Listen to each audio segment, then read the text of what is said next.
राहुल गांधी ने अब महिलाओं को लेकर नए वादे किए हैं। उन्होंने बोला है कि अब हर वर्ष 1 लाख रुपए दिया जाएगा हर गरीब परिवार की एक महिला को। तो क्या लगता है इसका कितना असर पड़ेगा? देखिए, बहुत अच्छी पहल है कांग्रेस की।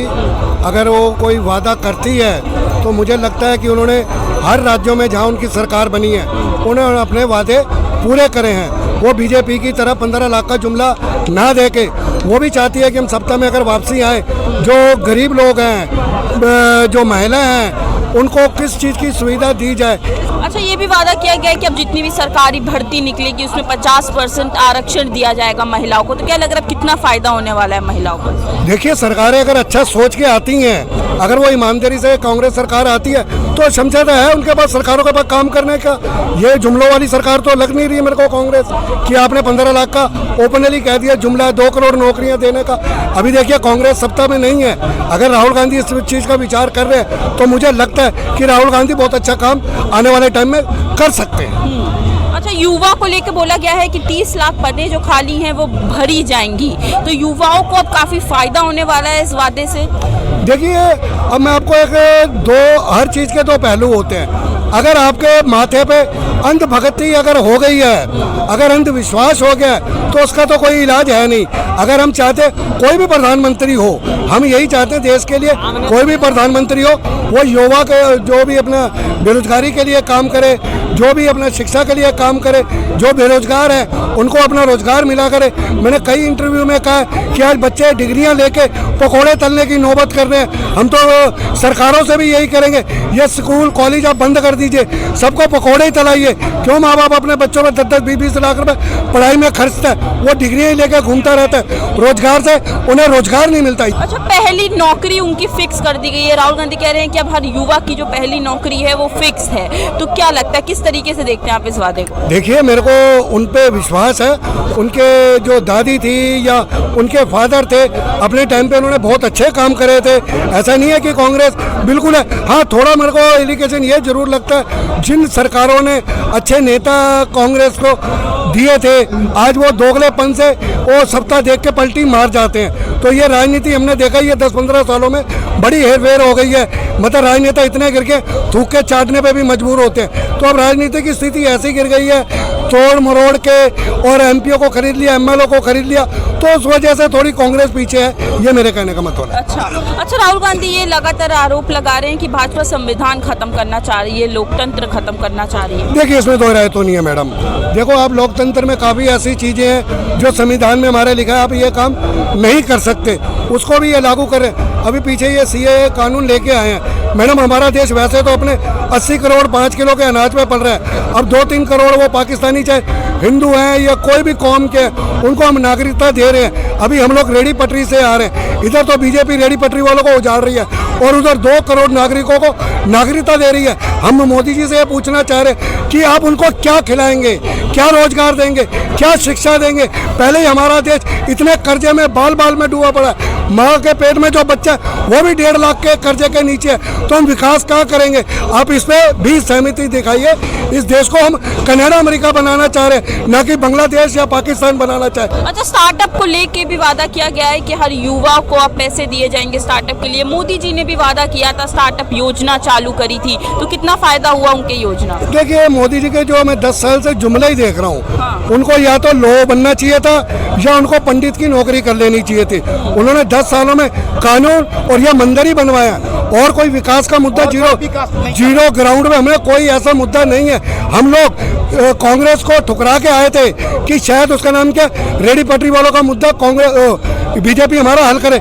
मैडम, अभी भी हम कोर्ट कचहरियों के धक्के खा रहे हैं। कोर्ट कहता है रोजगार देने का हक सरकारों का है।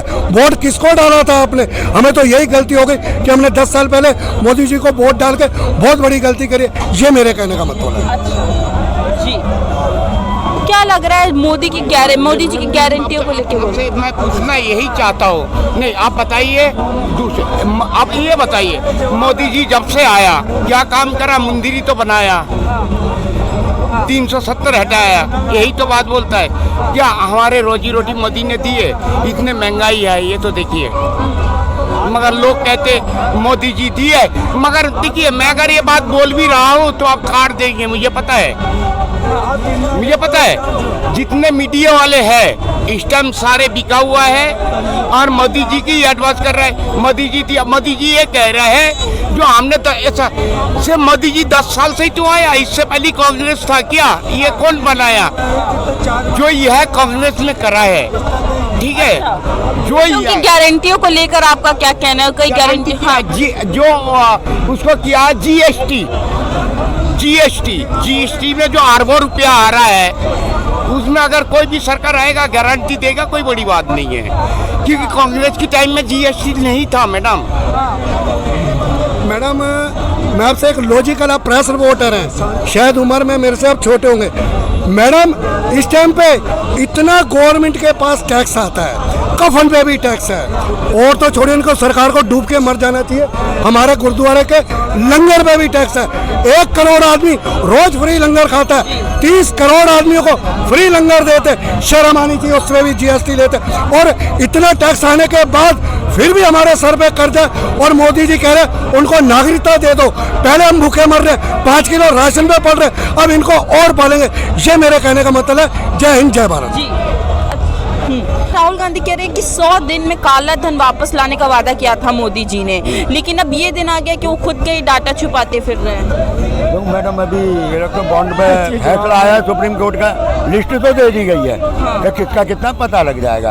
और रह गया मोदी जी की बात, तो उनके अभी तक एक भी वादा मुझे तो पूरा होता हुआ दिखाई नहीं दिया कि भाई उन्होंने जो वादा सन 2014 से या आज तक की है, कोई एक वादा पूरा हुआ हो। सारे ही वादे उनके हवाई हैं। और पता नहीं, मेरी आज समझ में, आज मैं लोग बागों से कहना चाहता हूँ कि पता नहीं लोग बाग कैसे इतना विश्वास कर लेते हैं कि भाई, और उसी गलत बात को उनके पार्टी के कार्यकर्ता या चाहने वाले उसी बात को जी जान से सही करने में साबित हो जाते हैं। अभी एक और चल रहा है कि मोदी जी ने कहा था कि मैं बचपन में मेट्रो में घुमा हूँ कलकत्ता में, बचपन में। तो बचपन कब तक का होता है मैडम? 10, 12, 15 साल तक, उसके बाद तो बचपन नहीं होता है। 1984 में मेट्रो चली, जब उस टाइम 35 साल के थे मोदी जी, 35 साल के। अगर वो 35 साल को बचपन कह रहे हैं, तो अगर राहुल अपने को युवा कह देता है 50 साल का, तो कोई बुराई नहीं है। पर उसकी बात को पकड़ लेंगे, उसे गलत साबित करने में पूरी है ना मीडिया और पूरे इनके नेता लग जाएंगे। पर मोदी जी कोई बात कह देंगे ना, तो उसे उनके चाहने वाले ही और ये मीडिया ही उसे एकदम सही बताएगा। बिल्कुल राइट है भाई, मोदी जी ने सही कहा। इतनी मीडिया ने, और सबसे बड़ी बात मैडम, इस देश का सत्यानाश करने में मीडिया का बहुत बड़ा हाथ है। अपने ऊपर मत ले जाना, क्योंकि आप तो भी लोकल हो, बड़े बड़े बैठे हुए हैं आज तक वगैरह वगैरह। उनका काम है सुबह उठना और मोदी जी की तारीफ करना, शाम को कांग्रेस को 4 गाली देके सो जाना। उन्हें इतना ही काम। एक बात बताओ मैडम, कोई और मंत्री भाषण क्यों नहीं देता? किसी चीज का और उद्घाटन करने क्यों नहीं जाता? सब दबे हुए हैं, डर के बैठे हुए हैं। और बीजेपी है ना, उसे खत्म करने की जरूरत नहीं है मैडम। कांग्रेस कर रही है या कोई भी और पार्टी इकट्ठी हो रही है, इसे खत्म करने की जरूरत नहीं है। आपके जीत जाने दो, बीजेपी अपने आप खत्म हो जाएगी। कौन सा नेता, सबकी है ना अपनी अपनी ख्वाहिशें होते हैं। सब चुप बैठे हुए हैं 10 साल से, किसी के मुंह से जबान नहीं निकली है। आपके जीतने दो, देखो बीजेपी तो अपने आप ही खत्म हो जाएगी, क्योंकि इसके नेता ही तोड़ फोड़ कर देंगे और दूसरी पार्टी बनेगी। और अब कह रहे हैं ना सन 2024 में 400 पार, मैं तो कहूँ 500 पार करवाओ, सारी सीट दिलाओ, बीजेपी को दिलाओ सारी सीट।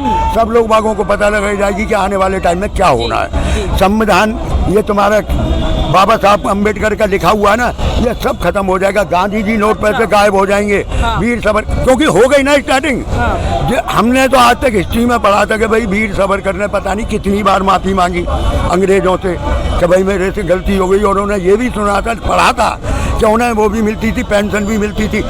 अब उनके लिए फिल्म बनाई जा रही है, और वही जो इस फिल्म के हीरो हैं, क्या नाम है उनका, मैं नाम भूल जाता हूँ, हुड्डा साहब, बड़ी तारीफ कर रहे हैं। लोग बात गलत हैं, लोग बात गलत है वीर सावरकर। और मैंने एक बार टीवी पे भी डिबेट देखी थी कि किसी बीजेपी के नेता ने कहा था कि गांधी जी ने कहा था कि वीर सावरकर से माफी मांग लो आप और बाहर जाओ, आपको देश की जरूरत है। जबकि हकीकत में ये है कि गांधी जी की और वीर सावरकर की कभी मुलाकात ही नहीं हुई है, दोनों कभी आपस में नहीं मिले हैं। अरे क्यों झूठ को सत्य करने में लगे हुए? सच्चाई को तो स्वीकार, कोई भी नेता हो, 1 मिनट भाई साहब, चाहे वो कांग्रेस हो, चाहे बीजेपी हो, चाहे वो मुलायम की पार्टी हो, अखिलेश हो, कोई भी हो, सच को स्वीकारो और देश की देशभक्त बनो। जी। सही बात को बोलो, ये सच्चे देशभक्त, सच्चे नागरिक का कर्तव्य है। अगर एक नेता की भक्ति करोगे तो अभी तो कुछ हाल नहीं हुआ है, इससे भी बुरा हाल होना है। जी